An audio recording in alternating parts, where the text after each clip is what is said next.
ಹೀಗೆ ಆದಿಚುಂಚನಗಿರಿ ಮಠಕ್ಕೆ ದೋಸ್ತಿಗಳು ಎಂಟ್ರಿ ಕೊಡ್ತಾ ಇದ್ದ ಹಾಗೆ ಒಕ್ಕಲಿಗ ಮತ ಸಮರ ನಡೀತು. ಅದನ್ನ ನೀವೀಗ ತಾನೇ ನೋಡಿದ್ರಿ. ಇದೆಲ್ಲ ಒಂದ್ ಕಡೆ ಆದ್ರೆ ಮಠಕ್ಕೆ ಭೇಟಿ ನೀಡಿದ ಬಳಿಕ ಅತ್ತ ಕುಮಾರಸ್ವಾಮಿ ಅವರಿಗೆ ಸೇರಿದಂತ ಬಿಡದಿ ತೋಟದಲ್ಲಿ ಒಕ್ಕಲಿಗ ಮತ ಸೆಳೆಯುವ ಸಂಬಂಧ ಒಂದು ರಣತಂತ್ರ ಸಭೆಯೊಂದು ನಡಿಬೇಕಾಗಿತ್ತು. ಆದ್ರೆ ಅನಂತರದಲ್ಲಿ ನಡೆದಿದ್ದೇ ಬೇರೆ.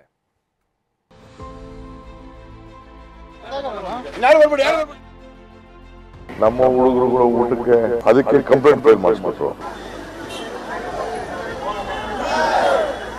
ನೋಡಿದೆ ಗ್ಲಾಸ್ಗಳು, ಅದು ಅವ್ರ ಸಂಸ್ಕೃತಿ. ಅದು ಯುಗಾದಿ ಹಬ್ಬದ ಊಟಕ್ಕೆ ಹೋದ್ರೆ ಪರ್ಮಿಷನ್ಗೆ ಬೇಕು ಅನ್ನೋದು ಯಾವ ಕಾನೂನಲ್ಲಿದೆ? ನಾನು ರಸ್ತೆಯಲ್ಲಿ ತೂರಾಡಲಿಲ್ಲ.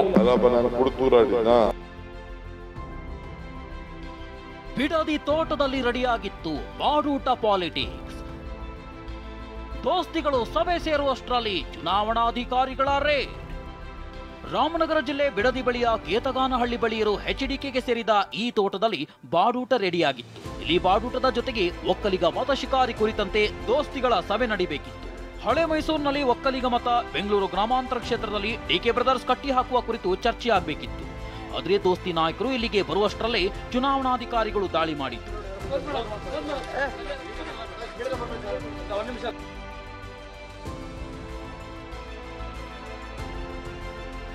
ಅಷ್ಟಕ್ಕೂ ಆಗಿದ್ದೇನೆಂದ್ರೆ ಜೆಡಿಎಸ್ನ ಹೆಡ್ ಆಫೀಸ್ ನಂತಿರೋ ಬಿಡದಿ ತೋಟದ ಮನೆಯಲ್ಲಿ ಮದ್ಯ ಹಾಗೂ ಬಾಡೂಟದ ಘಮಲು ಹೊರಬರುತ್ತಿದೆಯಂತೆ ಅಂತ ಮದ್ಯ ತುಂಬಿದ ಗ್ಲಾಸ್ ಇರೋ ಫೋಟೋ ಹಾಕಿ ಕಾಂಗ್ರೆಸ್ ಟ್ವೀಟ್ ಮಾಡಿತ್ತು. ಸೋಲಿನ ಭೀತಿಯಲ್ಲಿ ಹೊಸ ತಡಕಿನ ಹೆಸರಿನಲ್ಲಿ ಬಾಡೂಟ ಹಾಕಿಸಲಾಗ್ತಿದೆ ಅಂತ ಚುನಾವಣಾ ಆಯೋಗಕ್ಕೆ ಟ್ಯಾಗ್ ಮಾಡಿ ಟ್ವೀಟ್ ಮಾಡಿದ್ರು. ಅಷ್ಟೇ ಅಲರ್ಟ್ ಆದ ಅಧಿಕಾರಿಗಳು ಬಿಡದಿ ತೋಟಕ್ಕೆ ಬಂದಿದ್ರು. ಇದರಿಂದ ಬಾಡೂಟದ ಮೀಟಿಂಗ್ ರದ್ದಾಯಿತು.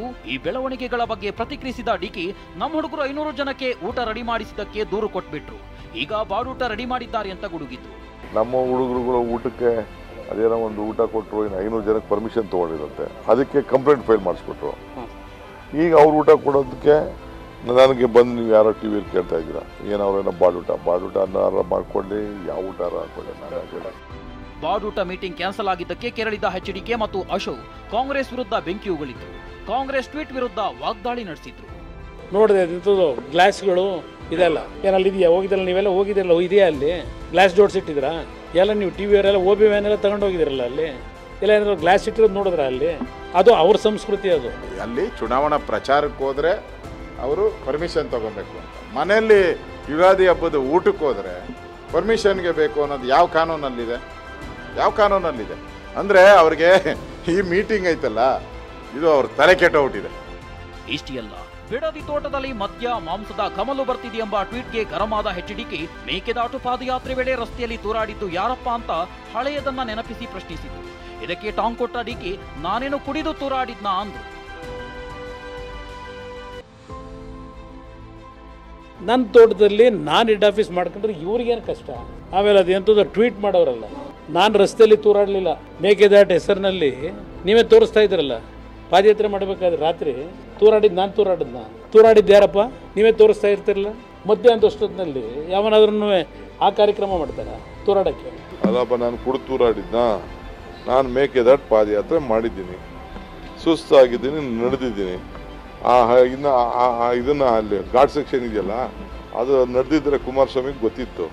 ಹೀಗೆ ಬಿಡದಿ ತೋಟದ ಬಾಡೂಟ ರಾಜಕೀಯ ಬಡಿದಾಟಕ್ಕೆ ಕಾರಣವಾಯಿತು. ಅತ 250 ಜನರಿಗೆ ಬಾಡೂಟ ರೆಡಿ ಮಾಡಲಾಗ್ತಿದೆ ಅಂತ ತೋಟದ ಮನೆ ರೇಡ್ ಮಾಡಿದ್ದ ಚುನಾವಣಾಧಿಕಾರಿಗಳಿಗೆ 250 ಜನರಿಗೆ ಆಗೋಷ್ಟು ಊಟ ಸಿಕ್ಕಿಲ್ಲ. ಹೀಗಾಗಿ ಯಾವುದೇ ಕೇಸ್ ಹಾಕದೆ ಅಧಿಕಾರಿಗಳು ತೆರಳಿದ್ರು. ಸೈಯದ್, TV9, ರಾಮನಗರ.